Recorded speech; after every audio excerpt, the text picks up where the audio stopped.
It always interested me why the Columbia restaurant had a dish that was basically a Spanish Cuban version of stir fry. And it was a stir fried, it was vegetables, it was onions, it had almost like a vinegary sauce to it, but it had a flavor that was Hispanic. And I always thought that was curious. In reading through the description of the dish, it says it's a Chinese and Cuban mixture of those food cultures. There were so many Chinese in Cuba that even the Bank of China opened a branch in Chinatown. The Chinatown of Havana was bigger than the Chinatown in New York. Holy smokes. Okay, so you had many restaurants, and of course it all blended right here into with Cuban and the Spanish, and you even had a huge number of Jewish families. Havana had, that I remember, 2 Jewish synagogues. So Havana, Cuba was a major international capital. So it doesn't surprise me that the Columbia cookbook would have some Chinese dishes also. And at that time, those Chinese workers in Cuba and other people around the Gulf of Mexico, at that time, so maybe late 1800s, very early 20th century, was Tampa the largest metropolitan area that had these economic opportunities in the Gulf of Mexico area? I mean, it sounds like a lot of people looking for opportunity came here. New York has a whole entire story, of course, and a lot of people know the immigrant story of New York, but the majority of people don't really understand that right here in Tampa was a massive economic engine that pooled immigrants from all over the world. Yeah. The professor has documented that very well. Are we 100% rolling, David? I think we have been, yeah.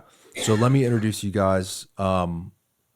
Salcines, Judge E.J. Salcines, welcome to the TBD Pod, and Professor Fernández, welcome to the pod. Can you guys explain who you are and what you do and why you're here to talk to me today?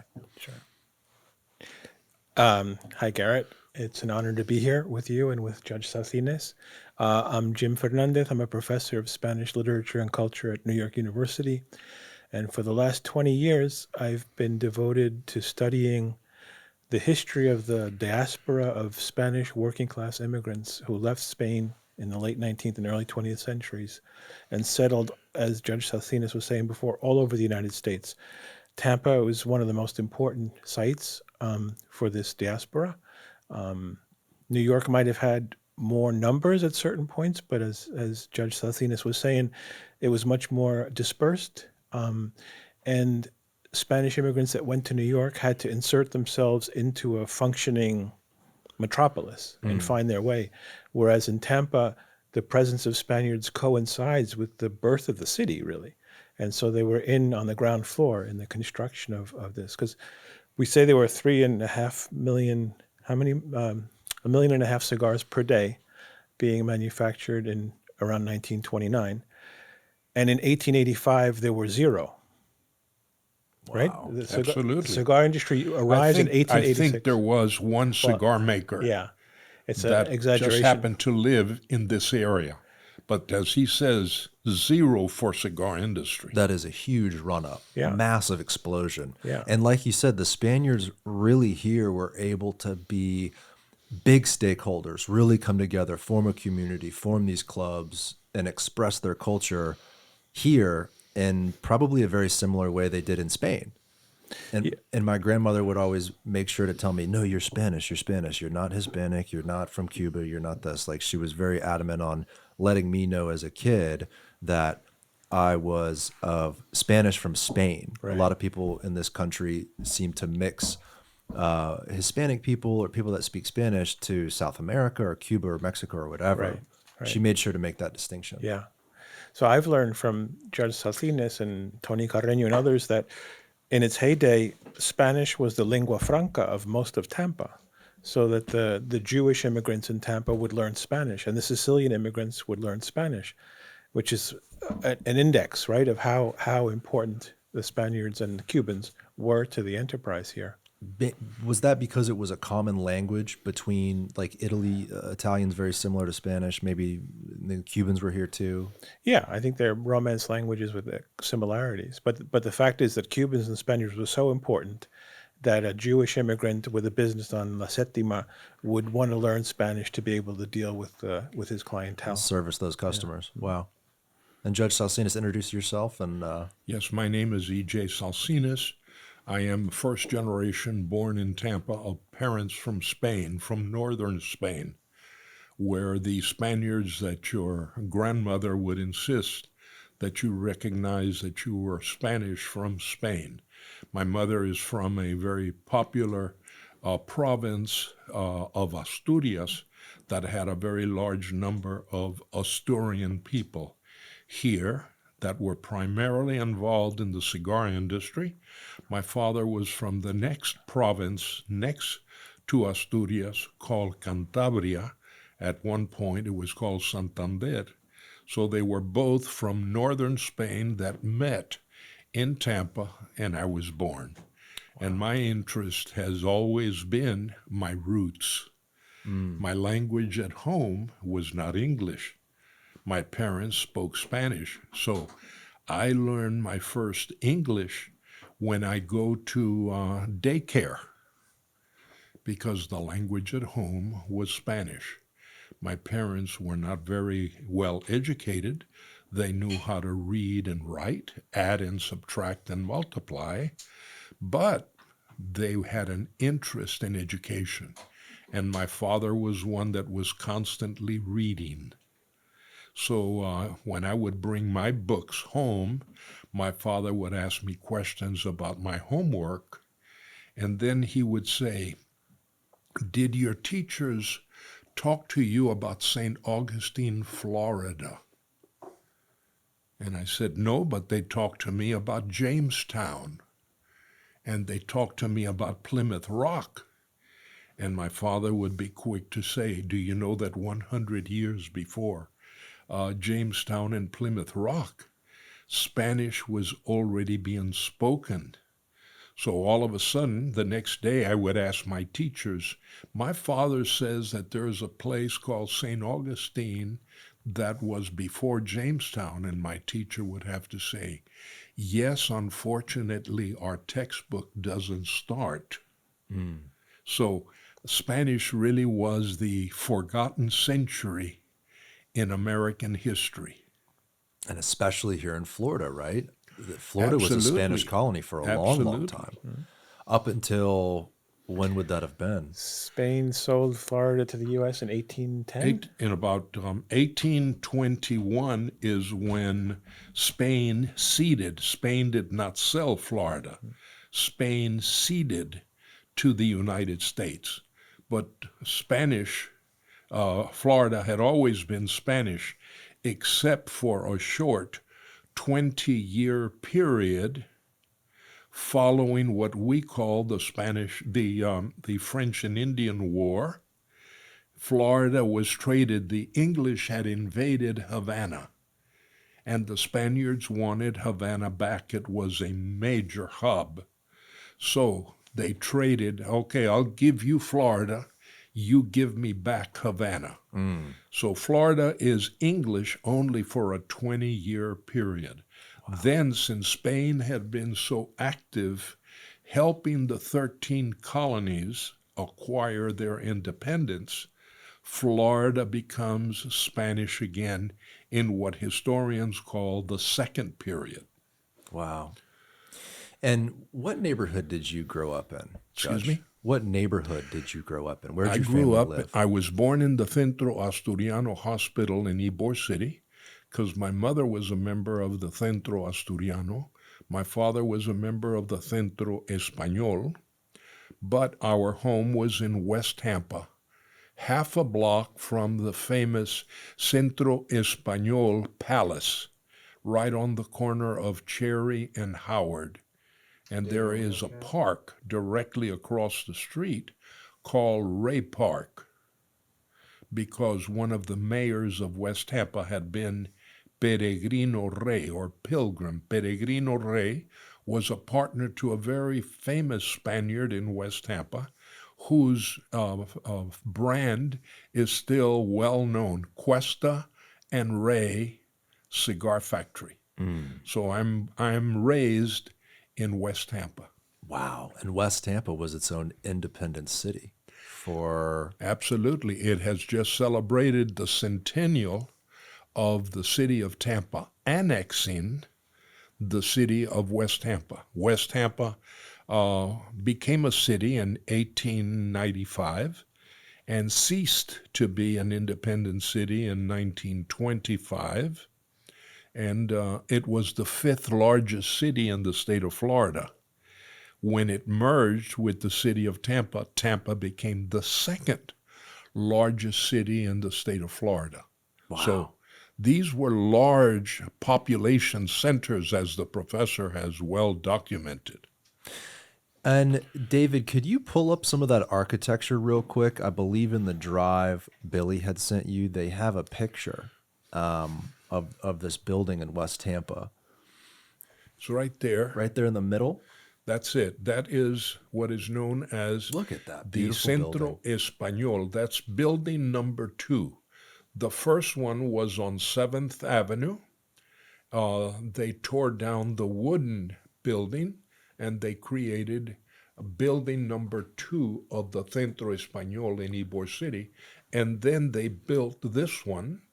So you have 2 Centro Español, one where Centro Ybor is now located right on 7th Avenue, not far from where your family had the King Greco hardware store. And this one is the corner of Howard and Main. Howard because the founder of West Tampa was Mr. McFarlane, a very prominent lawyer here, Hugh Campbell McFarlane from Scotland, and his son was Howard. So that's why we have Howard Avenue. And this other street is Cherry Street. And there on the side of the Cherry was the famous Royal Theater. The Royal Theater brought multilingual culture to the area. You could see Spanish language movies made in Spain, Mexico, Cuba, Argentina.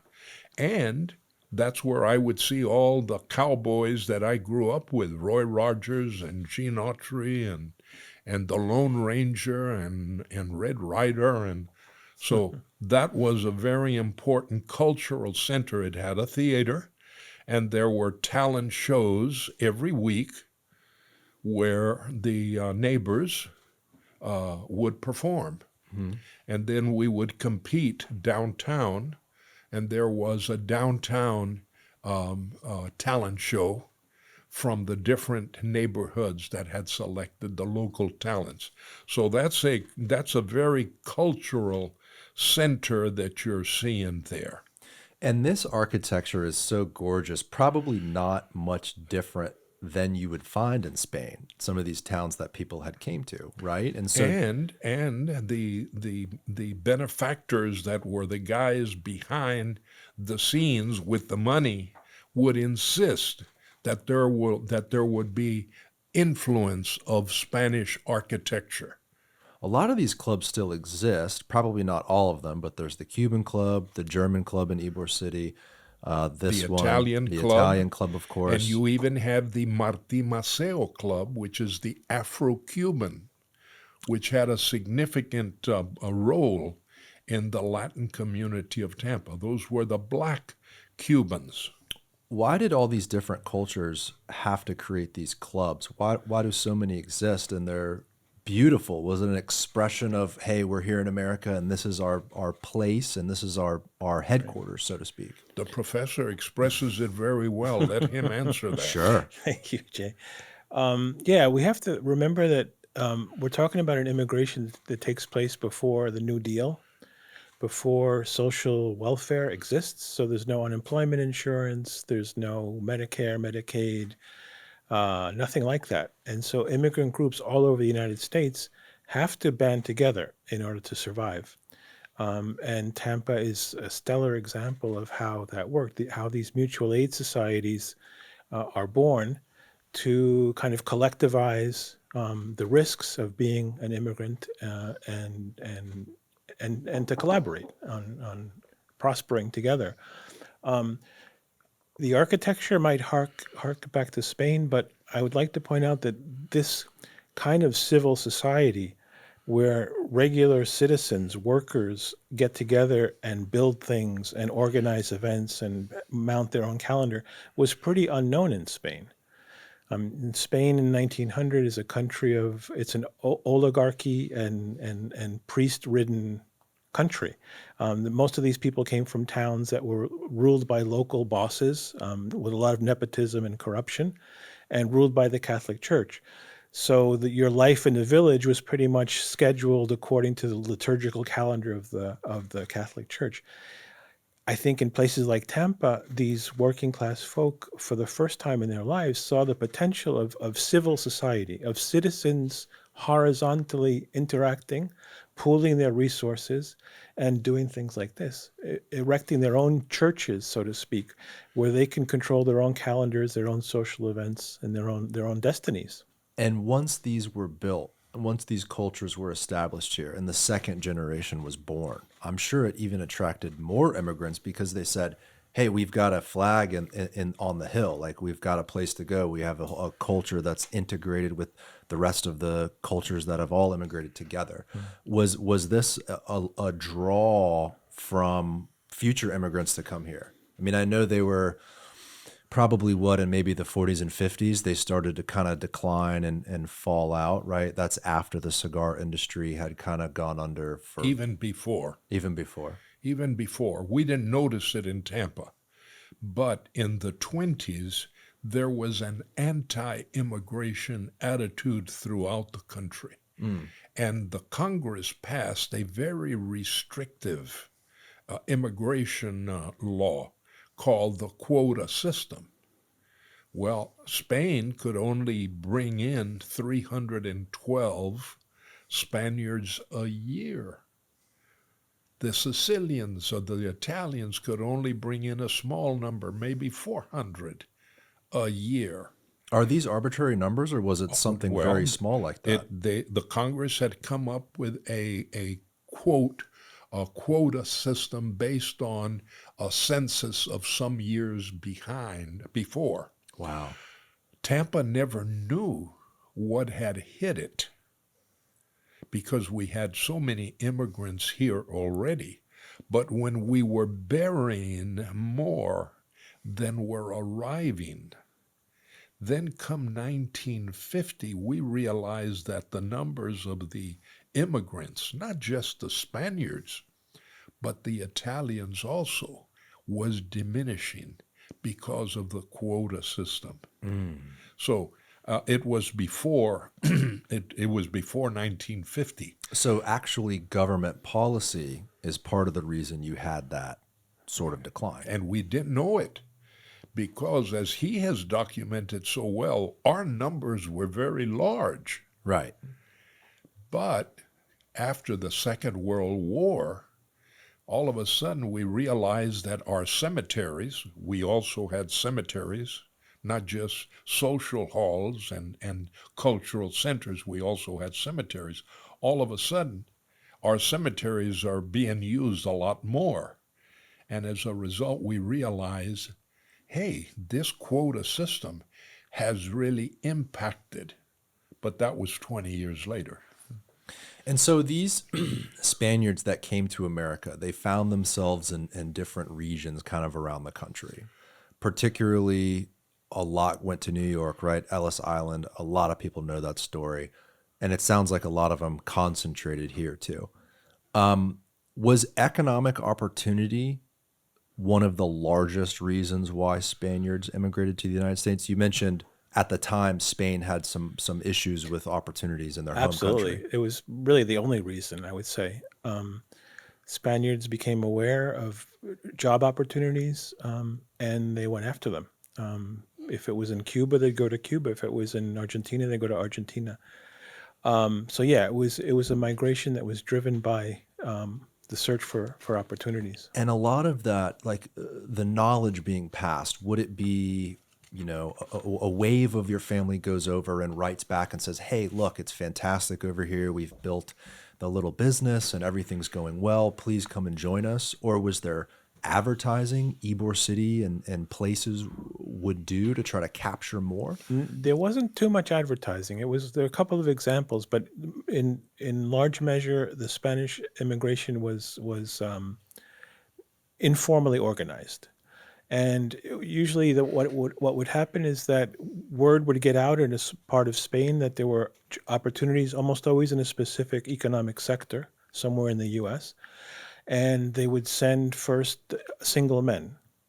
This plays out. So there's cigar workers in Tampa, there's stone cutters in New England, there's dock workers and seamen in New York, cannery workers in California, zinc smelter workers in West Virginia and Pennsylvania. So word gets out that there are opportunities in specific sectors in specific parts of the U.S. So there's a first wave of single men that come and test the waters. If it works out for them, they'll start writing back and saying, there's more work in the factory, in the mine, in the shipyard. Send my nephew or my brother or whoever. And then the second wave of men, usually. Then if things go really well, they would start calling for their women, for their girlfriends and wives. And then what we've seen is that if these Spanish enclaves reach a certain critical mass, that's when they start developing these secondary jobs.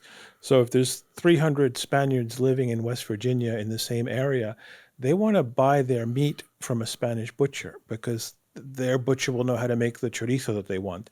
And so these secondary sector employment opens up. So the shoemaker, the barber, the butcher, that comes after there's a critical mass of Spaniards living in a certain area. And so related here to West Tampa, Ybor City, and Tampa as a whole, the driving force was the cigar manufacturing. Right. But all the secondary, butchers and shoemakers, et cetera, that was all people that had came here for opportunity, saw other areas in the market they could provide their service. Exactly. And then et cetera, et cetera. The thing kind of snowballs and grows from there. Exactly. Dairy farmers, butchers, barbers. Yeah. Wow. Yeah. And the numbers are large. The immigration, he mentioned about letters. That was the method of communication. Right. The immigrant always saved a little money to send to mama, saved a little money to send to godfather, to uncle. So there was always communication through letters, and photography was very important. They would go to the local photographer and have a picture. This is what I look like. When we visit Spain and we go to these villages, the families welcome us and say, look what I have. And they give you 12, 15, 20 photographs of the entire family that they have kept over the years. So the mail was very important. The numbers of Spaniards was significant. I had the privilege in 1967 as a young federal prosecutor to receive the personal commendations from J. Edgar Hoover, the director of the Federal Bureau of Investigation. In that meeting in his office, he says, Mr. Salcines, I know how proud you are of your Spanish heritage. Obviously, he had me checked out before the meeting. And he goes on to say these key words. The Spaniards have never contributed. You think it's a negative that's coming. The Spaniards have never contributed to the criminal index of this nation. Wow. Mr. Salcines, the Spaniards have never contributed to the criminal index of this nation. When you analyze what those words, coming from a figure like the director of the FBI, who has all of the statistical information, and he is singling out that the Spaniards are here to work, The Spaniards are here to contribute, to build, not to get involved in criminality. That says a lot. I don't think the Sicilians can say the same thing. Well, and some others, but J. Edgar Hoover said that to me Wow. on that particular occasion. Wow. And it wasn't just somebody writing a newspaper article that said it. It was the director of the Federal Bureau of Investigation. Now, why do you think that is? So many groups that came to this country, especially during that time period, saw opportunities to create illegal, organized crime, right? Part of it is what the professor has told you. They came from area dictatorships. They didn't want to mess around with the law. They wanted to come here straight. They were coming here to work. They were coming here to improve the quality of their life. They were here to improve what their next generation, the generation after that. So they were not going to mess around with lawyers or judges or courts. My great-grandmother, Evelyn, was so straight and narrow, and my grandfather, the former mayor Dick Greco, half Spanish, half Italian, met with, in the late 1960s, some of those groups that had ran Bolita. And there was a lot of crime surrounding that illegal gambling, and it was affecting our society in a massively negative way. Murders were happening, maybe in the 1920s, 30s, 40s. This was a little later, kind of at the tail end, but my grandfather met with them and put a stop to it. And my grandfather told me, they told him, "Why are you doing this to us? Why are you stopping this? We're family." After that story, now I'm starting to think that my grandfather's Spanish side of the family had influenced him to stay straight and to put a stop with that when he was in a position to do so. It sounds like he was influenced by that type of rhetoric. He didn't want to negatively influence or negatively affect his Spanish side of the family.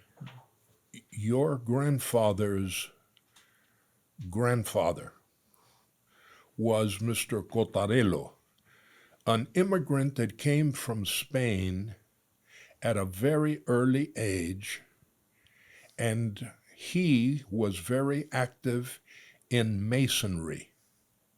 They have a code of conduct. They have a code of behavior, the Masonic code. Mr. Cotarello got to be a master mason. He would never think of doing anything illegal, improper, or unethical. It was just a mentality of respecting the law and respecting the rights of others. That's why I think Tampa had the benefit of this international. Remember, it wasn't just the Spaniards and Cubans and Sicilians. We had a large number of Europeans that were here. Remember, when the cigar factories start, who is the mayor of Tampa? A German Jew. Herman Glogowski was the mayor of Tampa. And with him, Romanian Jews, Russians, French, English, Irish, Sicilians, a whole mixture of Europe was here. We had a large group of Greeks that were here. So Tampa was, as I term it, the Ellis Island of the west coast of Florida. It was an international island in the middle of the deep South. Right. Yes, there was discrimination. Yes, there was segregation, but it was more tolerated. Yeah. It was a more humane treatment of the different ethnic and racial groups in Tampa. For instance, we're about to have a Broadway show here at the Straz concerning the sit-in demonstrations that our high school students from the black high schools had in 1960. Tampa was an example because Tampa integrated the the lunch counters without any violence, without any bloodshed, without any dogs and nightsticks. This episode is brought to you by the official remodeler of the TBD Podcast, Kohler House Remodeling Company. Built on the belief that every homeowner deserves a premium experience, Kohler House is redefining high-end home remodeling with their commitment to integrity, craftsmanship, and quality communication. Their work speaks for itself, from condos in the towers of Channelside to 100-year-old homes in South Tampa, creating spaces that are both stunning and functional. What sets Kohler House Remodeling Company apart is their dedication to not only transforming homes into beautiful spaces, but to elevating the standard of residential general contracting. From concept to completion, every detail is handled with care, ensuring a process that's as smooth as the results are impressive. To learn more, check out our partner's website at kohlerhouse.net, KOHLERHAUS.net. Tampa did it the Tampa way, and it's because, in my opinion, because of this mixture, this blending, this paella of nationalities that Tampa had. Could you say, and I'm glad you touched on that because I wanted to ask you both that question of, could you say it was almost the Ellis Island of not only Florida, but the South? I mean, how rare was it to have a community in the late 1800s, early 20th century that was so diverse, so progressive in its mix of culture in the South at that time? That was probably a very rare thing. Yeah. God bless Henry B. Plant. It was Henry B. Plant, the man from Connecticut, the Connecticut Yankee, that brought the railroad to Tampa. But he also brought the steamships that would go down to Key West and to Havana and then back. So Tampa becomes an international port even before the Panama Canal opens up. So I happen to call it Ellis Island. Tampa, the cigar industry already existed before Ellis Island was inaugurated in New York. Ellis Island started after the Statue of Liberty was dedicated. Ellis Island, if I'm not mistaken, it opens up like in 1892 or 1891, somewhere around there. The Statue of Liberty was unveiled, I think, about 1885, 1886.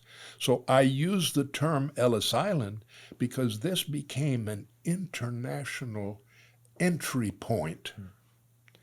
Tampa, if you study who were our elected city councilmen in the city of Tampa, who were our elected city councilmen in the city of West Tampa, they're all international figures, mostly from Europe, European. In West Tampa, mostly Cuban. So you had this rich mixture of Europeans in the Deep South. They had not experienced the American Civil War and segregation. So it was another mentality. They probably were more liberal, more tolerant of different races, different religions, different people. And so by the time the civil rights movement came around, Tampa was much more accepting of the idea. In fact, had probably already displayed ahead of its time. Totally ahead of its time. Decades ahead of its time, really. So many people think of New York, like when people think of Italian people, New York is totally associated with the Italians. There's a ton of Italian people here in Tampa as well, for all the reasons we've talked about. I want to talk about your exhibit, because the exhibit is specifically about Spaniards immigrating to the United States and the various places they found around the country. Obviously, we've talked about how West Tampa and Tampa plays a huge role. Can we talk about the origin of this exhibit? Was it your creation? Give me the background on it. Sure.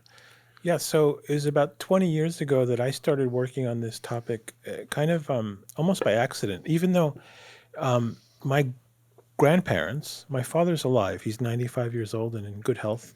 I left him in New York yesterday. His parents came from Asturias. His mother came directly from Asturias to New York in 1920, but my grandfather went first to Havana and from Havana to Tampa. My grandfather lived in Tampa from 1905 to 1915, more or less, and then eventually moved to New York, where he met my grandmother. So I've had a personal connection to this story, and I became a professor of Spanish culture, but I never thought that my family history was going to be part of my research and part of my career. But it was almost exactly 20 years ago, I was asked to be part of a museum exhibition in New York on the Spanish Civil War as it was lived in New York, as it was experienced by New Yorkers. And so I was on the curatorial committee of that exhibition, and I co-edited the catalog. The exhibition was called Facing Fascism, New York and the Spanish Civil War. And I charged myself with writing the chapter of the catalog about Spaniards in New York and how they lived through the war. And I thought I would go to the library and take out a bunch of books and write a short catalog piece about that.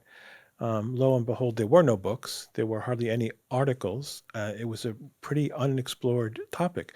I found articles about Irish Americans in the Spanish Civil War, Italian Americans in the Spanish Civil War, African Americans in the Spanish Civil War, and hardly a single scholarly piece about Spanish Americans in the Spanish Civil War.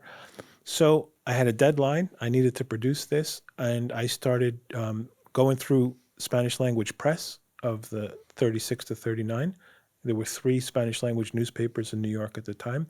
And I started interviewing old timers that would have memories. This was 2006, so there were still a lot of people around that had memories of New York City in the 1930s. And I did a test interview with my dad, who was born to Spanish parents in 1929. So he was 7 years old when the war started and 9 years old, 10 years old when it ended. And as I spoke to my dad and I developed a questionnaire and asked him all these questions, I realized that there was this vast chapter of our family history that no one had ever talked about because no one had ever asked the proper questions, right? And so and then I interviewed 5 other children of Spaniards who were of a similar age, and they all of them said at the beginning, I don't really have much to say. My parents weren't very political, blah, blah, blah. And then you start interviewing them and pulling on the thread, and I got more and more information. And I realized that there's a huge story here that no one has ever really talked about. So that was where I started working on what Spaniards were in New York in the 1930s, what were they doing there, what did they do afterwards, what became of their descendants. In the Spanish language press of the Spanish Civil War years, they would very often print these full-page lists of Spanish organizations throughout the United States that had banded together into a confederation to send aid to the Republic in Spain. And I started seeing these, I knew about Tampa because my grandfather had been here, and I knew about New York. But you start seeing that in 1937, the Ateneo de Canton, Ohio, has sent $75 to the Federation to send money to Spain. Or the Democratic Club of Vacaville, California, has donated $50. Or the zinc workers of Donora, Pennsylvania, has sent $35. Full newspaper page of all of these associations all over the United States that had enough Spaniards to form clubs and enough clubs to send money to aid the Republic. So that's where I kind of got hooked on this. I started pulling on that thread. And then not long after that, I met Luis Argeo, who's a Spanish journalist and documentary filmmaker, who had been working on the same topic from his own angle for several years. He had made a film about Asturianos in West Virginia. I invited him to NYU to present the film, and we became good friends and decided to start collaborating. And this was 15 years ago.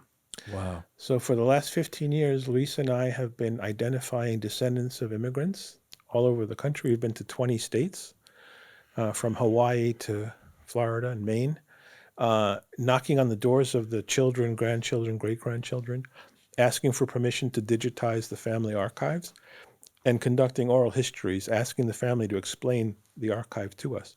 Wow. And so the exhibition, one of the really amazing things of the exhibition from my point of view is that it's all material that no one has ever seen before because it's coming from the cookie tins that the family members bring out to us. When we go to their house, they say, "You have any photographs?" And they'll typically come out with a biscuit bin, a biscuit tin. So yeah, I have these From the photographs. attic, Yeah, right? exactly. Real quick before we dig into the 10, why do you believe it was hidden on purpose? Do you believe it was sensitive to those families so they didn't want to talk about it with the future generations? Why was it a story that was not known to a second, third generation immigrant like yourself? Right. That's a great question. And we've been grappling with that question from the start. I know EJ has given me a lot of clues and how to think about that. I mean, a Spanish American identity never congealed in the US the way there is an Italian American identity. Right. You say Italian American and things come to people's minds. You say Spanish American and maybe in Tampa, people will think of something. But so there wasn't a critical mass for a kind of identity to emerge that would be recognized by others.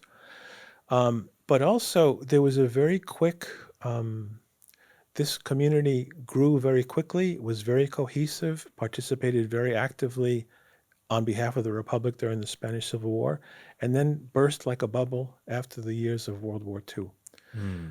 And it was, I remember we interviewed EJ 10 years ago, and he gave us a hint that we've later seen borne out in case after case, right?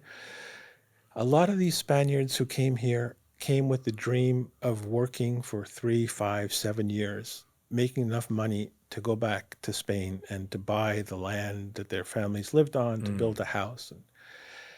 And when an immigrant organizes his life with that horizon, you do it in a certain way, right? The goal is that we're going to return. And so learning English, is that important for your kids? Well, it's important enough to get by, but it's not a priority. Making sure your daughter doesn't fall in love with an Irishman, that's a big thing if you think you're going to go back to Spain in 3, 5 years, right? So until what you can see in the exhibition and in almost every family archive is that from 1910 to 1936, these are immigrants whose bodies are in the States, but their minds, they're looking back home. They're saving up to go back home. The Spanish Civil War is this horrible catastrophe, lasts for 3 years, leaves the country in ruins and in the hands of a fascist dictator. In 1939, every Spaniard in the United States realized that they're not going to go back to Spain anytime soon. There was not much to go back to, and also because they had supported the Republic so fervently, they would have been marked men and marked women had they gone back to Spain. And all of a sudden, what you see in the family archives is that all of the energy that went towards keeping the community together, making sure the kids don't lose their Spanish, preparing for this eventual return, it just disappears. And all of a sudden, the goal now is to make sure our children are going to be okay and prosper in this new country. Our children are going to be American and not Spaniards. And so they, again, this is very shorthand, right? Sure. But my grandparents, they just stopped talking about Spain. And my father, like EJ, didn't speak English until he started school. So he's born in 1929. Until 1936, he didn't speak any English at all. He starts school in 1936, and now English is obviously his main language. And this was to explain, I'm sorry, I lost the question. Well, so they were behind the curve a little bit by the time they started school, and other students that had focused on English and Right. focused on assimilating were further ahead. Right. But this was to go to the point of why the story was forgotten. Yeah. So it was the energy was invested in looking ahead, not looking back. Unlike the Irish, who were pushed out because of famine and just an economic kind of ruin of their country, where they came here with almost like a nothing to lose mentality. Hey, we have to make it here. We don't have a choice to make it here in this country. Right. Whereas the Spaniards came with, hey, let's check it out. Maybe there's some economic opportunity. We'll send some money back, and eventually we'll amass enough wealth, finances, whatever, to be able to go back and kind of enjoy what we had before. But almost sounds like they got trapped here in a way. Like, oh, well, now we can't return. Now we're forced to really integrate and go to schools and learn English and marry the Irishmen, et cetera. Yeah, in some ways that generation, they came as immigrants and became exiles. While they were away, their country was taken away from them. You can think of it that way. So there was a level of, maybe embarrassment is the wrong word, but almost like a very disappointing factor where they didn't sit their kids down and tell them this exciting story about their immigration here because they lost something so personal to them. So that's why it was sheltered a little bit. I think so. Yeah. Yeah. They substituted the word volver, what he has described eloquently, is all wrapped up in one Spanish word, volver. I shall return. I'm going to work in my tail off in America. I'm going to save money, and I'm going to go back to the old country. And then the disaster of the Spanish Civil War occurs, and they can't volver. So what happens? They made almost a uniform decision. Let's become American citizens. And then there is a rush in the naturalization process. So where many Spaniards were here reporting every year, they had to fill out an immigration form informing the federal agencies where I'm living, what I'm doing, etc. They, at that point, they are not going back. Let's become American citizens. That's such a different tale from so many other immigrant groups. That usually the story of American immigration is we came here for a better opportunity, a more advantageous opportunity, and we're here to stay. It's interesting that you bring that up, because one of the things that we explore in the research project, and I think it is represented in the exhibition, is how there are discrepancies between what the descendants tell us about their family history and what we can glean from examining the family archives and the family documents. And so in our questionnaires that we've asked by now hundreds of descendants of Spanish immigrants, we will say, did your ancestors come to the United States with the intention of staying, or did they come with the idea of making money and going back? Everyone says, oh no, my grandfather wanted to be American. That's why he left Galicia. And then we look at their archive. It's like, no, that's not right. The archive is full of letters where the grandfather's saying, can I go back now? And in Galicia, they're saying, not yet. 2 more years. Send money, 2 more years worth of your money, and we'll be able to buy the whole farm. But the memory in the family is that they were destined to become Americans, right?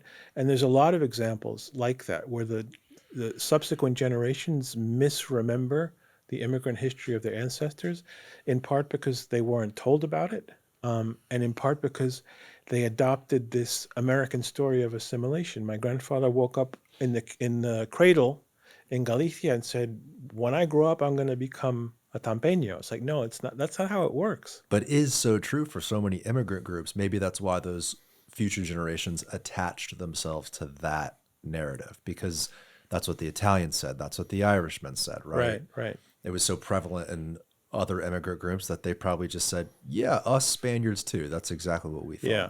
But there's a trap also in thinking about your history that way. And the exhibition tries to explore this as well.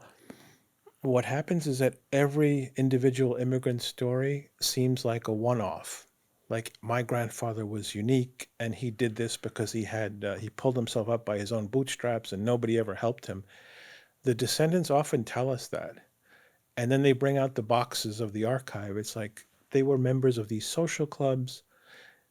It's actually happened that, Luis and I will sit down and film these interviews, and sometimes I'll do the questioning. I'll be behind the camera, and Luis will be online just fact-checking. And someone will say to us, my grandfather came here at age 14 all alone, and he didn't know anybody. And while I'm talking, Luis has the Ellis Island ship registries up on the screen that shows that this person's grandfather had 14 boys from his village on the same ship. Wow. So the guy said, my grandfather didn't know anybody. He came all by himself. Nobody ever helped him. So, no, there were 14 boys from his village. And on the Ellis Island Manifest, it says, and who were you going to meet in the host country? Oh, my uncle, George, Right. my uncle Jorge. So, yeah, the story, as it gets distorted, becomes a story about individual heroes, and all of the collective stuff gets erased, which is why it's so important for us to remember these associations and these mutual aid societies, to remember that it was collective action that led to prosperity, not only individual gumption. And so this exhibit, this project, has been 20 years of your research. Yeah. Talking to these families, probably traveling the country, I would assume. Yeah. This exhibit here we see with these blue walls, this is not the one in Tampa. There is one opening up at the Tampa Bay History Center this Saturday. That's right. Which, what date would that be? March 1st. March 1st, which is super exciting. And it is a, could I say, replica Yes. of this one here. Yes. So explain, what are we looking at here, this exhibit?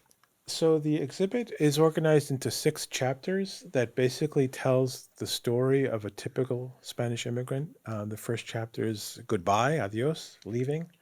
The second chapter is work, the labor that drew them to immigrate in the first place. The third chapter is about the social organizations that they formed, these mutual aid societies. The third chapter. The third chapter is about their social life and what they did when they weren't at the factory. The fourth chapter is about the organizations that they formed. The fifth, which is kind of the turning point in the narrative, is about the Spanish Civil War and how the war is represented in the family archives. And the sixth is assimilation. What happens? How do the photographs change once the migrants realize that they're not going to be returning to Spain? So we walk the spectator through these different phases of the immigrant's life. And how did those photographs change once they realized we're here to stay? Well, as Judge Salcines said, there are a lot of photographs taken on in the early part of the trajectory that are made to send back to Spain to show the relatives that we're doing fine, that we're doing great. A lot of times they exaggerated how well they were doing. They would go to studios, photo studios, and borrow good clothes to look better in the photographs that they were sending back. The photographs and the documents before 1936 are all about how we're here in the U.S., but we're thinking of you back in Spain. We're here, but it's still somehow provisional, right? And then after 1939, the photographs are all about how, look at us, we're becoming American. And so that comes down to the clothes they wear. The way they strike a pose, everything. Wow. Yeah. Interesting. And so do you have any sort of record from the people living in Spain who've received these letters, who've received these photos? And you said it was 39 was where that shift occurred? Yeah. What's the reaction from the people who stayed behind? Did they kind of, in a way, become envious? Wow, look at the assimilation. Were they then inspired to kind of make a second wave to this country? No, that wasn't really feasible for them to come to this country. The Spaniards that were here and that took part in the prosperity of post-World War II prosperity in the U.S. sent an awful lot of money and clothes and aid to their families in Spain. But it wasn't possible for Spaniards to come here after the Spanish Civil War in large numbers because of the quota laws. Right. And you have to remember, chronologically speaking, Franco becomes the dictator of Spain. Within months, Hitler invades Poland. Before you know it, the war with Russia. Before you know it, Europe is in war. Pure chaos. And before you know it, Pearl Harbor occurs. Right. And now the whole world is in a world war. So the ones that were in Spain couldn't leave. The ones that were in the United States couldn't go visit. Wow. In Europe because they were at war. So the chronology of events had a major impact. Wow. And they felt, did the Spaniards, so not only were they probably not allowed to leave by their government, some of them probably felt, hey, I need to fight for my country here. Or was there a disdain because of the Civil War? And they were trapped kind of in a place where they felt hostage in a sense. I mean, they wouldn't have been able to get a visa to come. Right, they didn't have a choice. They didn't have a choice, yeah. It's interesting. I'm thinking about one of the first projects that Luis and I did was in California, actually. And it was a documentary about an amazing character that we met. His name was Dan Albert. He's the son of immigrants who had been to Hawaii and then California. And the film is called Dan Albert's Paella, because at some point in our interview, he said, "I make the best paella in all of California." And we said, "Oh, yeah, make it for us." And we filmed this process of him making us the paella. And so the film tells the story of how this boy becomes totally assimilated from these Spanish parents who were convinced that they were going to be going back to Spain, to the captain of his high school football team and the quarterback and the prom king, and like an amazing story of assimilation. And so the film, it's a short, no budget film, but it puts together the scene of this paella being cooked and his story of becoming more and more American, right? The paella becomes more and more American because he puts every goddamn thing into it. I mean, a typical paella in Spain is actually, it's a poor man's hunter's dish. It's a few grains of rice and rabbit or snails or whatever you manage to get. But in America, the paella is a whopper, right? It's got the shrimp and the clams, and so the film shows this paella getting bigger and bigger and Wow. bigger, bigger. When we screen this film in the U.S., Americans applaud the assimilation and think that paella is the best thing that they've ever seen in their life. It's like, oh my God, this is what a beautiful story. This guy's becoming American and the paella is getting bigger and bigger. When we screen the film in Spain, people cry. It's like, how sad that he's losing his Spanishness, and how awful that monstrosity of a paella that, has all these superfluous ingredients. They're not even going to taste the rice because they've got so many things thrown in there. And it's so far away from what they know as paella. But exactly. But it was so impactful to see how a single film could produce one reaction in the American audience where, okay, this is a success story. This is someone arriving to the destination that was meant for him. Yeah. Whereas in Spain, it's like, oh, this is a Spaniard who got lost along the way. Interesting. Yeah, it's amazing. And it's interesting too how the people that came here it seems like they were mixing their cultures together, and they didn't necessarily have an attitude of, no, this is our house, this is our recipes of these foods. We don't want to mix with anyone. We don't want to assimilate at all. They didn't have a choice. Yeah. If they wanted to make the old-fashioned recipe of paella, the ingredients that they had in Spain were not in this new world. So therefore, you have to find a substitute, right, something that will take the place of. And before you know it, the paella, as he so accurately and eloquently describes, becomes a big event. And okay? maybe because you don't have the ingredients that you had in the old country, so you're substituting, you're blending. Not much different than how pizza and macaroni and cheese, right? And tacos, and how different things from cultures become Americanized. Yeah. I've been going to Spain with American college students for 30 years now. I'm the director of NYU Madrid for the last 6 years. And I've always noticed through the years that the culture of sandwiches, right? In Spain, this is changing now, but until very recently, sandwiches in Spain were about the ingredients. You would have un bocadillo de queso, would be a nice piece of bread and some really good cheese. End of story. Maybe a little bit of olive oil, right? And the American kids who are all from Subway culture, it's like they want cheese and ham and salami and tomato and lettuce and olive oil and vinegar and mustard and deep fried. Like the more ingredients. A dogwood. Yeah. Yeah. Yeah. And it's a huge cultural difference, right? So the paella that Dan Albert makes in this film is that, the cumulative, we're going to show how we have access to all of these ingredients and we're going to make it bigger and bigger and bigger. And whereas to a Spaniard, it's like, but can you taste the rice? So it's almost a feeling of like they're losing their identity when they come over here and assimilate. That's how.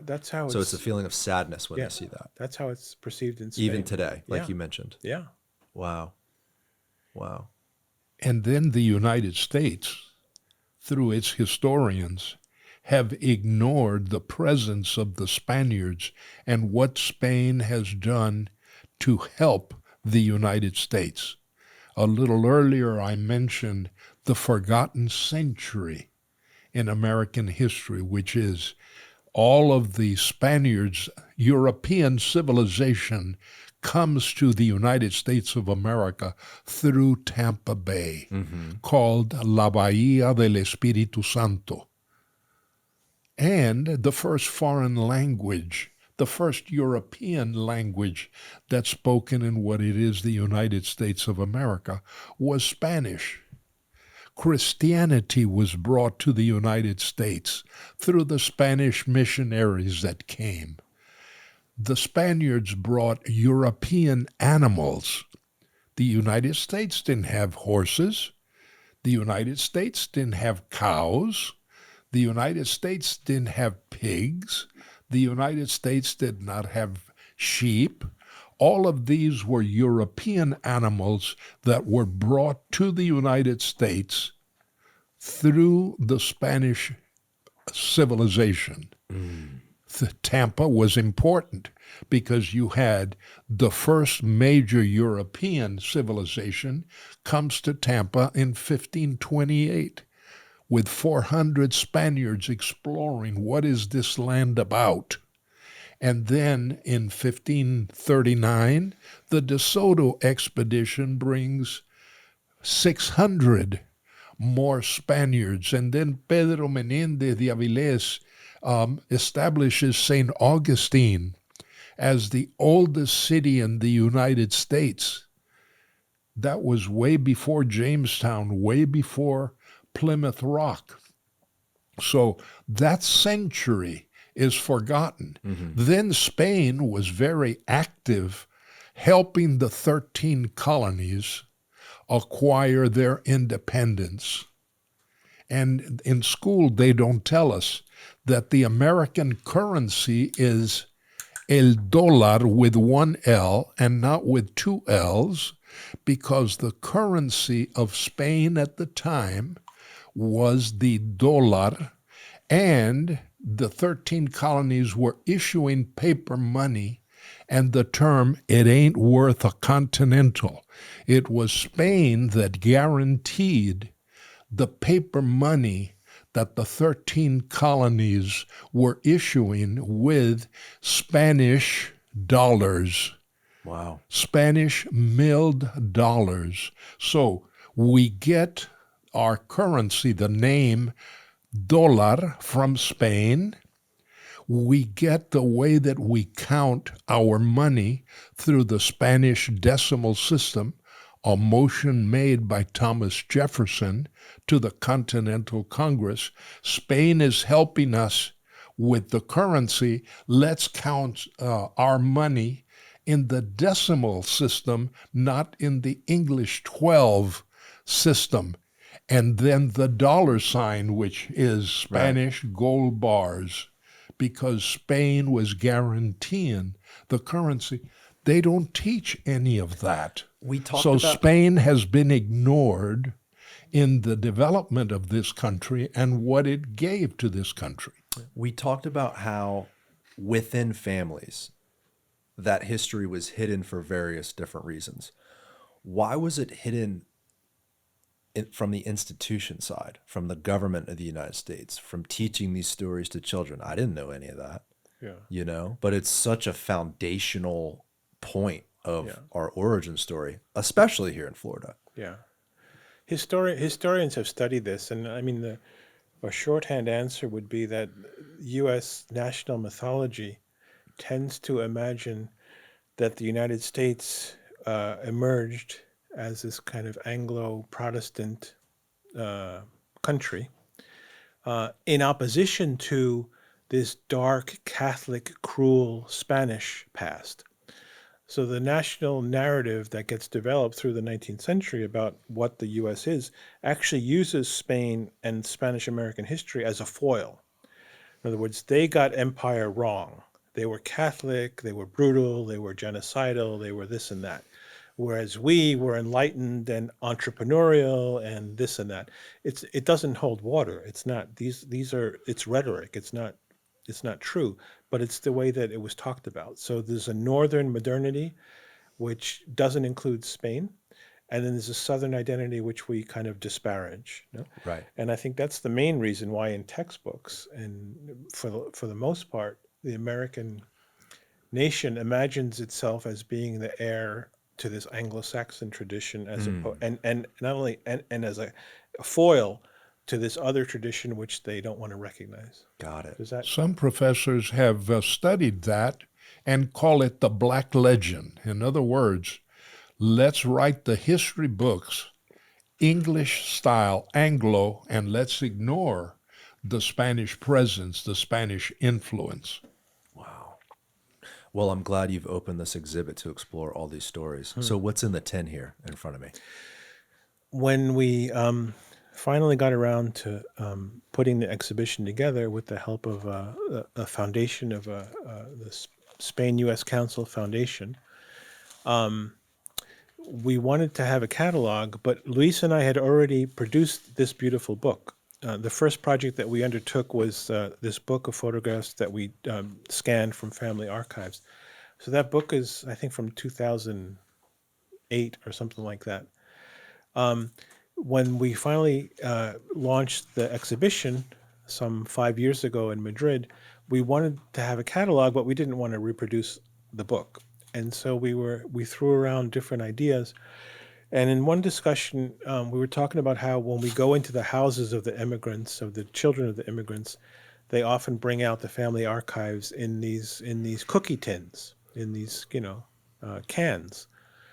And we thought, as a gesture to that, we would produce not a catalog but a canologue, or not a catalogo but a latalogo. That's such a great idea. And so Paco Gomez, who designed that book and this exhibition, designed this beautiful tin that could hold membrillo or guayaba, and then facsimiles of about 80 photographs from our archive. So these are, just postcards. Very, very cool.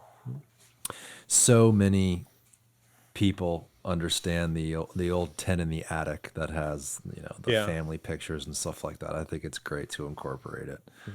This is so cool. I love all these old photos. Amazing. Very, very neat. And so is this exhibit going to be permanently in the History Center? Tell me about the exhibit itself. The exhibit will be at the Tampa Bay History Center until August 3rd. And we hope to travel it around the United States, but we're still working on future venues. We would love to take it to places that had important Spanish communities. So New York, St. Louis, Missouri. Those are the two I have in mind. Cleveland and Canton, Ohio. And California, probably around the Bay Area. Maybe Sacramento would be a great venue. And you mentioned something about Hawaii. Yeah. What role did Hawaii play in Spanish immigrants? So you asked if there had been recruitment, and by and large, there wasn't active recruitment for most of this diaspora, except in the case of Hawaii. Huh. Hawaii in 1906, so Hawaii becomes an American territory in 1898, right? The Cuban sugar industry is in ruins in 1898, right? The Spanish-American-Cuban War of 1895 to 1898 leaves the Cuban sugar industry burned to the ground. And so American interests decide that Hawaii is going to be the new sugar capital of the world. And so they invest huge amounts of money in creating sugarcane and developing further sugarcane plantations on the Hawaiian Islands. And they need workers for these plantations. And they have a double project. One is economic. They need workers for these plantations. But America also wants to colonize the Hawaiian Islands with white people. Mm. And they say it just like that. It's a racist project of improving the race of the Hawaiian Islands by importing workers from Europe. And so somebody takes out a map and says, where in Europe are there peasants that know how to cut sugarcane? And they learn that the Portuguese have a very long history of growing sugarcane, especially in the islands, in the Azores and Madeira. And also in Andalusia, since the Muslim times in Spain, they had been growing in Granada and Malaga, especially, they had been growing sugarcane. And so, like the tables that EJ mentioned before, right, of looking for railroad workers in China, they set up tables or posted these bills all over Spain offering free passage to Hawaii and a whole bunch of conditions, including a house that would be yours after 3 years and school for your kids and this and that. Things were so bad in Spain that between 1907 and 1913, 8,000 Spaniards took them up on this deal. Wow. 8,000 Spaniards got on ships. And again, this is prior to the opening of the Panama Canal. So to travel from Gibraltar to Hawaii in 1907 meant crossing the Atlantic, going around South America through the Straits of Magellan into the Pacific and on to Hawaii. 55 days of sea. People don't think about that risk often enough. No. You know, it wasn't like it is today where you fly over in a day and you send back some pictures. Hey, it's great, weather's nice. I mean, this really was a undertaking that meant you are risking your life for whatever particular opportunity you're looking for. And if you died on board, they dumped you in the Atlantic or the Pacific. I mean, did the immigrants, did the people reading this in Spain that took the opportunity know that risk? They must have. Yeah, they did. And took the risk because conditions were so bad. It was a huge scandal in Spain because it was a measure of how desperate the Spanish economy was. Spaniards knew that there was a hemorrhage of immigrants going to Cuba or Mexico or Argentina, and they complained about that, Spanish journalists and Spanish politicians. But at least they were going to Spanish-speaking countries, and they understood that there was more economic opportunity. But when you have 8,000 compatriots who are willing to get on these rickety ships to travel 55 days at sea, to go to a inhospitable archipelago that no one really knows about, it caused a real crisis in Spain, this episode, because they realized how desperate must our peasants be. It exposed how desperate they were. Exactly. If people are willing to get on a ship for 2 months to go visit this island in the middle of an ocean on the other side of the world, how bad is our economic situation? And there were a couple of epidemics on a couple of the voyages. I don't remember now, but I think one of the ships had as many births as deaths. I mean, in a 2-month period, you've got pregnant women giving birth, and you've got children dying of measles and things like that, outbreaks on the ship. So yeah, it's an amazing episode. It's one of the only episodes of organized, recruited emigration from Spain to the U.S. On a huge scale, 8,000 is a lot. You know, in these, and what kind of ships are we talking about? Probably a sort of steamship that holds a few hundred, something like that? No, thousands. Oh, so these are large. 15 on the Heliopolis was the first ship. It left from Malaga in March of 1907, and I think it had almost 2,000 Spaniards on board. And the Spaniards are not paying to be a part of this. They are, at that point, contracted by this organization. They're fed. They're put up on the boat. I'm sure it probably wasn't very comfortable. Yeah, no, it was awful. Guarantee you they were not traveling in first class or second class. It wasn't dinners and lobster tail and anything like that. Steerage. Yeah. Wow. And which it was is at the bowel of the ship. Wow. And so it was illegal. By 1907, it was illegal to do the indentured thing, which was what EJ was mentioning before. Come with us to build a railroad, and you'll pay off your passage during the first 2 years of your labor. Mm-hmm. That was declared illegal because it was obviously a form of slavery. So if you read this contract carefully, this is an announcement and also a contract. It doesn't specify. They didn't have to pay anything off. It wasn't like, get on this ship and we'll take care of you. The thing is, they thought they were taking these people so far away from anything that they had nowhere to go. So they didn't really have to worry about people. They thought they didn't have to worry about people getting out of the contract. But there was a daily ship from Honolulu to San Francisco. And a lot of these immigrants, at least probably 2/3 of the 8,000, within a few years, will find them in California. 2/3. Yeah. So a vast majority Yeah, yeah. left. And their descendants are spread out all over the Bay Area of California. I had no idea there was Spanish immigration to Hawaii to the tune of at Yeah. least 8,000. Yeah. And then eventually made their way to California. Is that how most of that Spaniard population in California, at least in San Francisco, came to be? Or was there cross-country travel? I'm sure there was There was to a that certain too. extent. Yeah. Wow. Yeah. Gosh, that's fascinating. Let's talk about, so you're setting up this exhibit. It will be open March 1st at the Tampa Bay History Center. It looks extensive. It looks like it's about a full room's worth of It's very big. Yeah. Yeah. I'm not good with square feet, but it's roughly 300 objects. and it's almost set up, you mentioned, in this sort of storytelling, like timeline way, where you yourself can go through and read about this sort of journey these immigrants went through. Exactly. And what was your decision to do it like that, where you could actually walk through and read and feel that timeline? Right. We took that decision when we made the book.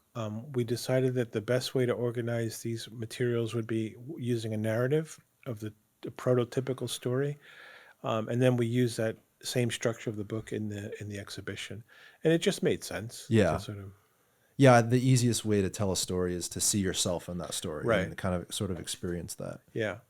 One of the really rewarding things of having the show in Spain, and I'm hopeful that we'll have the same impact here, is that a lot of these photographs will look very familiar to all of us, because the story of immigration in the United States is such a central part of the American story.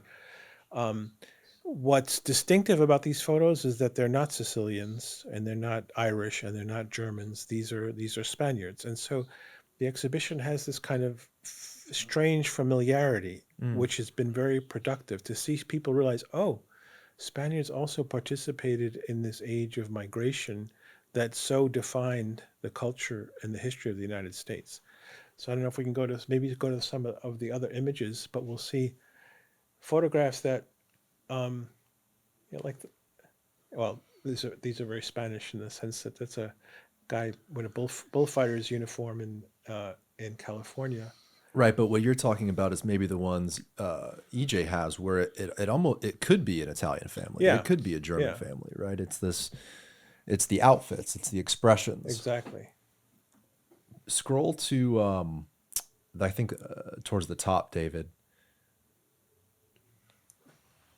Well, as an example, the workers here in the factory, this is not just Spaniards, right? This is a Spaniard sitting next to a Cuban, sitting next to a Sicilian, right? Men, women, white, mulattoes, blacks.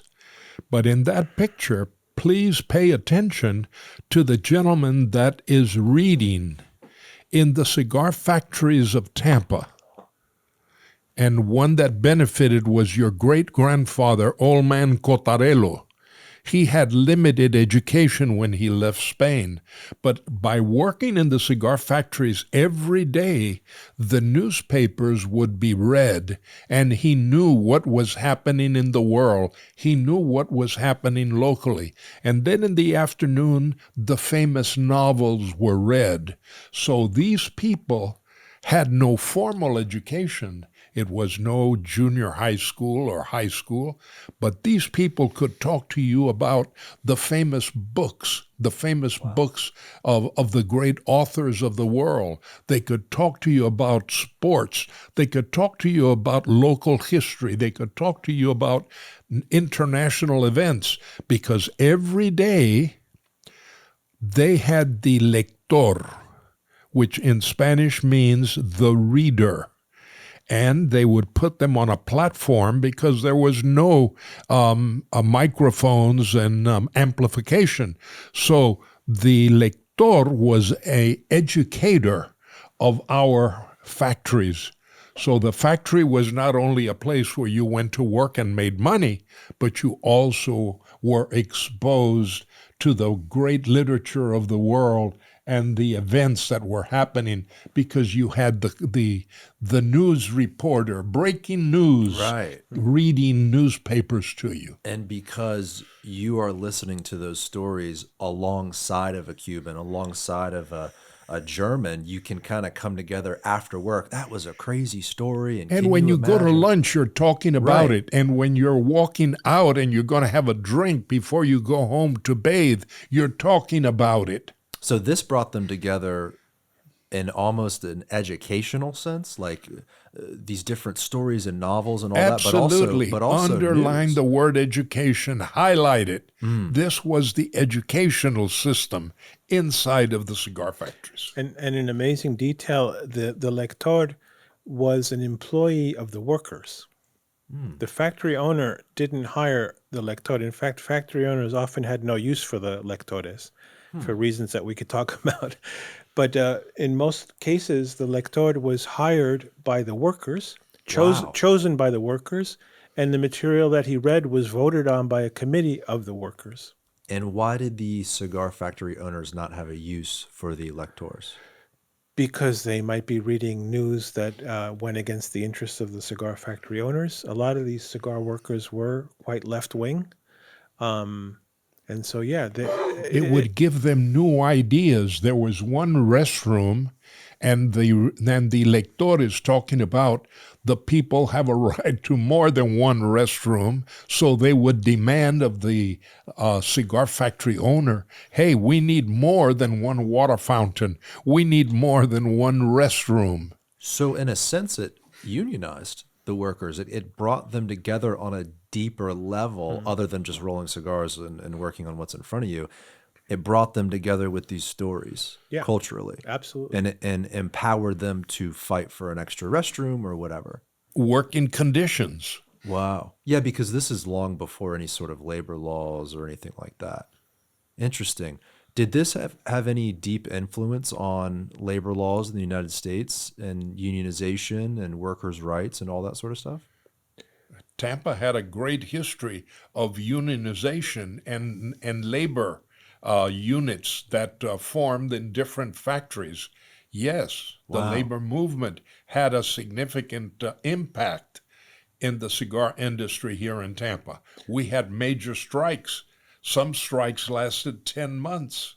And when you're talking about 500 million cigars a year, I would imagine the lucrative nature from all these different cigar manufacturing owners. I mean, that's a powerful lobby to have those workers come together and have certain demands. And you have time schedules. Like, for instance, you want to get your Christmas quota done way before Christmas comes along so that you can ship this out to Cleveland, to Chicago, to New York, to Boston, to San Francisco, to Seattle. So you needed to get your production in line way before Christmas comes along, because when Christmas is here, those cigars have to be 3,000 miles away.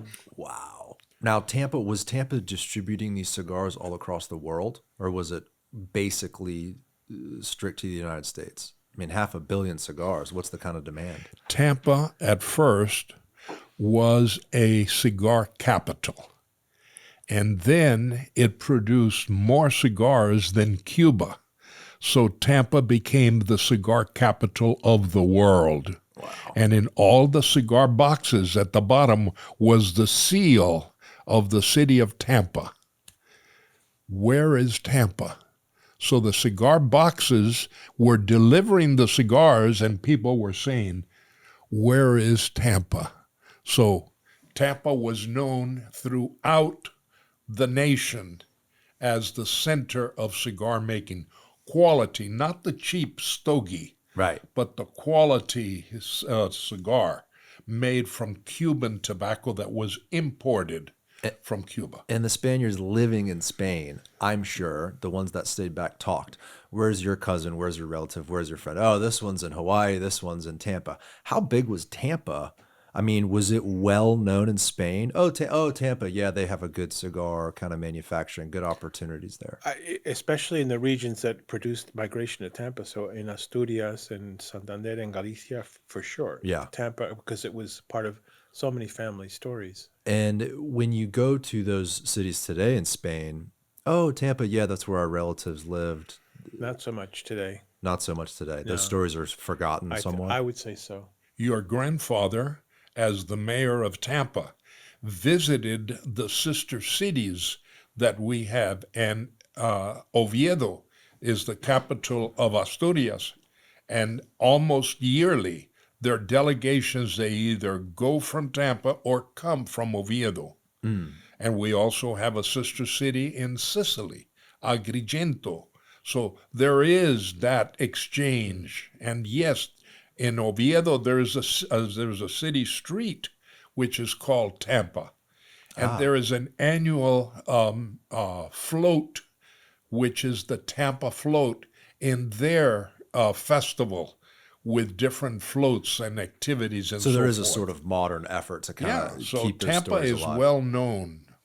But also with the war and with everything we talked about in the late 1930s, there really was a hard line. It was almost like if you had already left Spain and you were already living in America and you had to stay, and if you're living in Spain and you had to stay in Spain because of the war, etc., that hard line was drawn, and a lot of those families and friends and etc. just separated over the decades and became to a point where maybe some of those families have lost those stories entirely. Absolutely. And the second and third and fourth generation was certainly not identifying Spain as much as the first or the second generation. So it becomes a generational thing. The further you are away from that original group, the less you think Right. of that foreign country as the mother country. Wow. And there's the loss of the language, right? So my father never dreamt about traveling to Spain. He didn't write Spanish, so he couldn't write to the relatives that he had there had he wanted to. And so yeah, it just it's a generation or two before the forgetting is the oblivion is absolute. Wow. And is there anything on the internet? I would encourage people, and I'll definitely come see the exhibit in person starting March 1st, but is there anything online people can look at? Have you set up any sort of, whether it's a social media platform, website? Yeah. So we have an important part of this project has been our Facebook page, which is, I think, in its 12th year. Spanish immigrants in the United States. We have 17,000 followers on the Facebook page. And it's where we showcase our research and the things that we're doing. And it started out, we thought of it as a showcase when we started it, but it quickly became a kind of meeting place for Spaniards from different parts of the country to talk to each other. So that Facebook page has actually reunited families. It's put Spaniards in the U.S. back in touch with their family in Spain. It's uncovered a few cases of bigamy. Of men who left Spain left their family in Spain and came to the U.S. never went back to Spain, and they've shown up on our Facebook page. So, And I would imagine because you were shocked to learn a lot of these stories, many people come to your page and go, "Oh my God, I had no idea this or that." that's exactly right. Wow. And through the City of Tampa television, there is YouTube presentations, Tampa Untold Stories. There are at least 15 different episodes that tells you about the immigrant story in Tampa, with the cigar factories, with the mutual aid societies, etc. And that you can find on YouTube, Tampa Untold Stories. Check that out, people. David, can you click on the picture, their profile picture? This looks like one of the ships. No, back, the profile picture. The yellow. Oh, shoot. Can we get out of there? Because I believe that would be one of the ships we were describing earlier that they would came be on. a typical steamer. Wow. So these were large. If you go down to our most recent post, you'll see this is 2 days ago here in Tampa. The exhibition actually being put on the walls. Wow. There's Tony Carreño and our designer Paco Gomez. Are you bringing a new team to set this one up here, or is it the same team from Spain? Well, the museum has an in-house team that's doing an amazing job, and we brought the designer to help. I can't wait to check it out. This whole conversation has me excited because number one, I have a personal connection to it. I was fortunate enough to live with my great grandmother Evelyn, and she died when I was just before maybe I was 11 or 12 years old. So I mean, I remember a ton of stories. She was born in Ybor City in a home, and she used to tell me the stories when she was a little girl. There used to be a lamplighter in Ybor City and would light all the oil lamps at night before there was electric street lamps. And El she always had that favorito. manchego cheese and flan and some of those food items to share with me. And I swear I didn't hear half the stuff I heard today. And your grandmother was a great example because her father was from Spain, so she was hearing Spanish. Right. And her grandmother was from Sicily, so she was hearing Sicilian. Yeah. So she wasn't just bilingual, she was trilingual. So she had not just two cultures, Spanish and English, she also had Sicilian. Which is so true of many people here in Tampa, right? A lot of these future Absolutely, generations were absolutely. both Spanish and Italian heritages. And then we had in Ybor City such a large presence of Jewish, Romanian Jews that you had intermarriage, so you had a blending of other religions and cultures as well as ethnicities.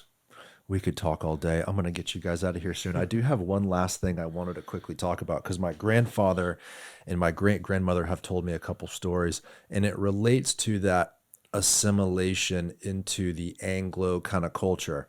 My grandfather told me when he was a little boy, when he visited the Sulphur Springs pool, there was a sign that said no dogs and no Latins.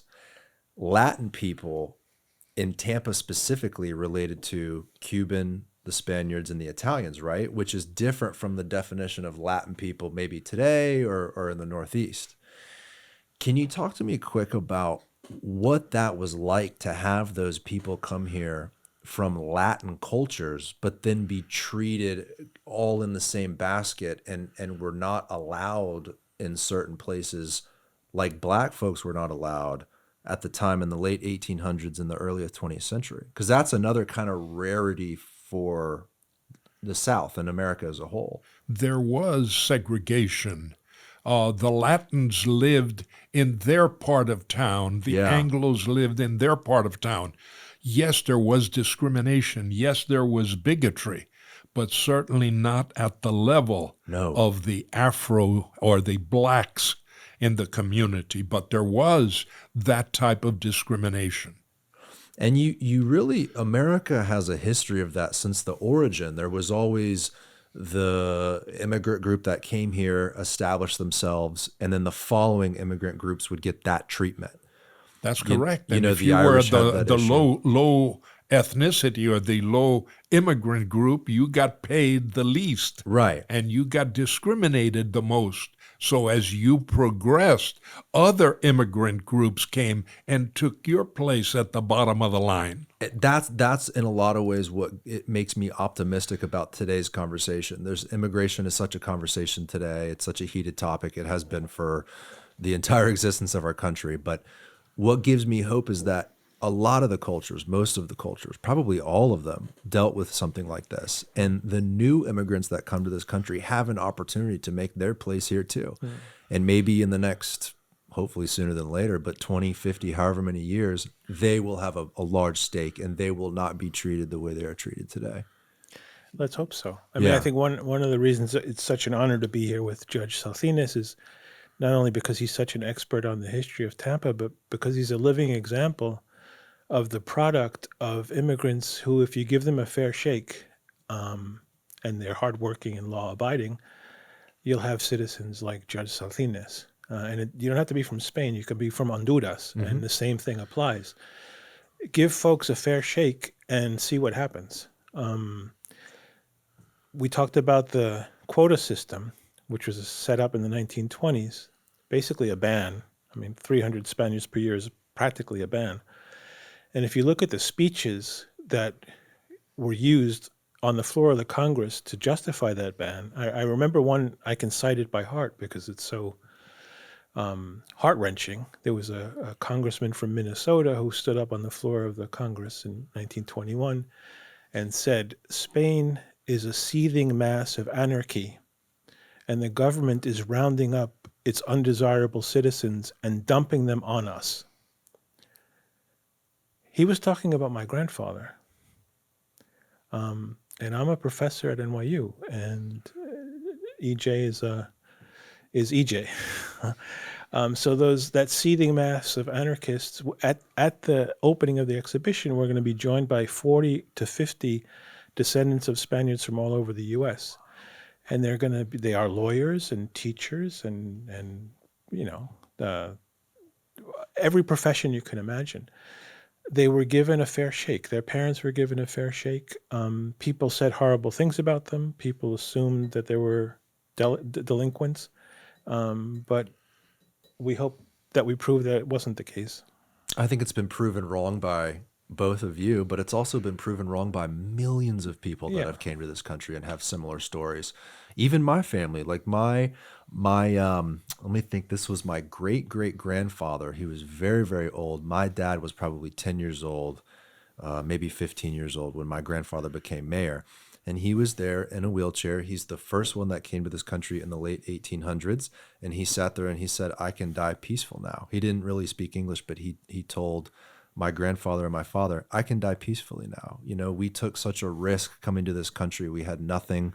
We've built this community.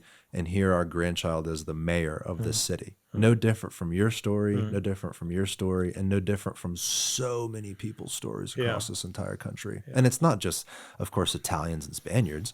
Every immigrant group. You can't count anyone out. Right. You know, you really can't. You know, what I often say at the inaugurations of the different sites where the exhibition has been held, immigration is one of the purest expressions of human culture. I mean, we talk about how important it is for people to push the borders, to try to transcend limitations, to do what they need to do to improve themselves and to improve their societies. We value crossing borders in almost every aspect of our philosophy, except when it comes to people that we don't want. Immigration, if there are inequalities, and if people are aware of the inequalities, and there's a way to get from point A to point B, it's going to happen. Mm-hmm. Doesn't matter how high you build the wall, how sharp your razor wire is, how tough your laws are. If there is inequality and there's awareness of inequality, enterprising people are going to immigrate. They're going to do it. They've done it throughout the course of human history. It's never been different than that. No. And why do we prize that in so many realms and say, yes, the scientists must push, never take no for an answer, push the borders, improve yourself, but don't cross my line. Technology,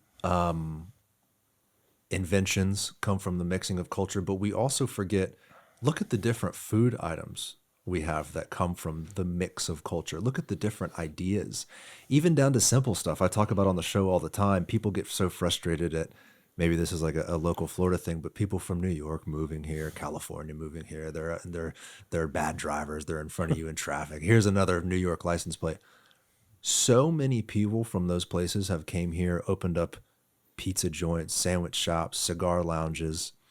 You need varying ideas. You need different cultures and different perspectives to build a society. If Tampa had stayed purely one note, right, since its origin, we wouldn't have anything we have today. We wouldn't have these stories. We wouldn't have the architecture we talked about. You know, we wouldn't have these different businesses like my family with the hardware store, or my great-grandmother rolling cigars and contributing to this whole cigar city. I mean, immigrants have built this country, but I think people forget they've built the whole world. It's not exclusive to America at all. Right. The whole world has enjoyed this blend of people, period. And to go against that, I think is dangerous. There's obviously nuances and law, you know, of course, right, but in the general sense, we should always have a positive outlook towards immigration, because it really is what made this country what it is.